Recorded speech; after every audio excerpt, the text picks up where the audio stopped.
जब आप अकेले लड़ेंगे तो लगता है कि एनडीए को उससे फायदा होगा, क्योंकि आप और कांग्रेस अलग, फिर एनडीए को फायदा होगा। किसको क्या फायदा होगा नहीं होगा तो चुनाव के बाद पता चलेगा। नमस्कार, मेरा नाम आलोक है। आप लाइव स्ट्रीम देख रहे हैं। बिहार विधान परिषद की 24 सीटों पर चुनाव होना है। फिलहाल अभी अधिसूचना नहीं जारी की गई है चुनाव आयोग की ओर से, लेकिन अभी से ही जो राजनीतिक दलें हैं उन्होंने डिसीजन ले लिया है। एक तरफ जहां एनडीए खेमा है, जहां जेडीयू के खाते में 11 सीट गई हैं, वहीं बीजेपी के पाले में 13 सीटें गई हैं। बीजेपी अपने कोटे में से एक सीट राष्ट्रीय लोक जनशक्ति पार्टी को दे रही है, यानी कि पशुपति कुमार पारस की पार्टी को दे रही है। अगर हम बात सामने महागठबंधन की करें तो महागठबंधन तो खैर अब रहा नहीं, क्योंकि आरजेडी और कांग्रेस का अलायंस ना तो पिछले उपचुनाव में हुआ था जब तारापुर और कुशेश्वर स्थान में चुनाव हुए थे, हालांकि वहां पर भी दोनों सीटों पर एनडीए की जीत हुई थी।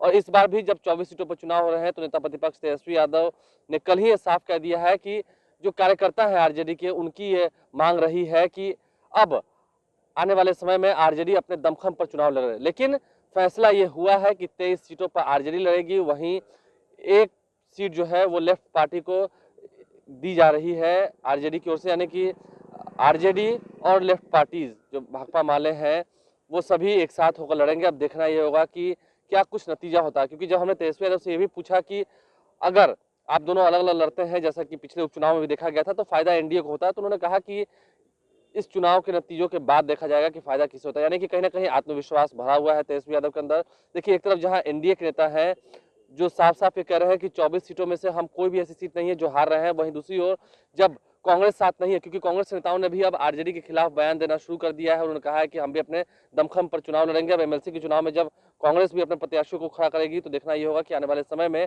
क्या कुछ स्थितियां निकल कर आती हैं। आपको बता दें, ये जो 24 सीटें खाली हैं बिहार विधान परिषद की, उस पर जो वोटर्स होते हैं उन पर जो प्रत्याशी है उनकी पैनी नजर होती है। ज्यादातर इस चुनाव में धन बलियों का ही बोलबाला रहता है। हम धन बलियों की बात इसलिए कर रहे हैं क्योंकि पंचायतों के, शहरी स्थानीय निकायों के या फिर छावनी वार्डों के जो नवनिर्वाचित सदस्य रहते हैं वही इसके वोटर होते हैं, और स्थानीय निकाय कोटे से, स्थानीय प्राधिकार कोटे से जो एमएलसी चुन कर आते हैं वही इस बिहार विधान परिषद की सीढ़ियों तक पहुंचते हैं, अंदर सदन में जाते हैं, बहस में हिस्सा लेते हैं, और उन्हें जो फैसिलिटीज दी जाती हैं वो एकदम आम एमएलसीज की तरह होती हैं। उनका टर्म जो है वो 6 साल का होता है, 18 करोड़ रुपए की अनुशंसा वो कर सकते हैं, तो तमाम सुविधाएं उन्हें दी जाती हैं। अब ऐसे में जब चुनाव की घोषणा होगी, हालांकि उससे पहले सीटों का बंटवारा हो गया, चाहे एनडीए खेमा हो या महागठबंधन खेमा हो, तेजस्वी यादव की बातों को सुनकर आपको जरूर लगेगा कि आत्मविश्वास उनमें झलक रहा है। तेजस्वी यादव क्या कुछ कह रहे थे, जरा सुनिए। हम दे एमएलसी चुनाव में जब आप अकेले लड़ेंगे तो लगता है कि एनडीए को उससे फायदा होगा, क्योंकि आप और कांग्रेस अलग, फिर एनडीए को फायदा होगा। किसको क्या फायदा होगा नहीं होगा तो चुनाव के बाद पता चलेगा। हम लोग सब लोगों का फैसला था कि हम लोग जो है राष्ट्रीय जनता दल अपने दम पे चुनाव लड़े, और लोगों के कार्यकर्ताओं की मांग थी, उसको हम लोग निभा रहे हैं। तेजस्वी यादव की बातों को सुनकर आपको लगा हो कि हाँ, आत्मविश्वास झलक रहा है। उन्होंने कहा कि आने वाले समय में पता चल पाएगा कि कौन कितनी सीटें जीत पाता है, नतीजा क्या होता है, क्योंकि अगर महागठबंधन तो खैर अब रहा नहीं, आरजेडी कांग्रेस अलग हो चुकी है फिलहाल इस चुनाव में भी, पिछले चुनाव में तो अलग थी ही।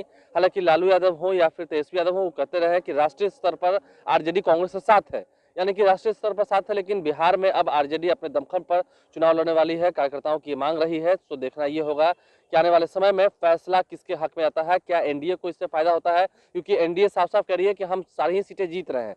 और उधर अब जब तेजस्वी यादव की अग्नि परीक्षा होने वाली है, वो अपने दमखम पर चुनाव लड़ेंगे, भले ही लेफ्ट पार्टीज को उन्होंने साथ रखा हो, एक सीट उन्हें दी हो, 23 सीटों पर आरजेडी लड़ेगी, एक सीटों पर लेफ्ट पार्टीज लड़ेगी, तो नतीजा किसके पक्ष में कितना आता है वो देखना होगा, क्योंकि फिलहाल अभी कोई चुनाव होना नहीं है और तेजस्वी यादव के नेतृत्व का एक बार फिर से ये लिटमस टेस्ट होगा। हमारे चैनल को सब्सक्राइब कर लें, साथ साथ फेसबुक पेज भी लाइक करें। धन्यवाद।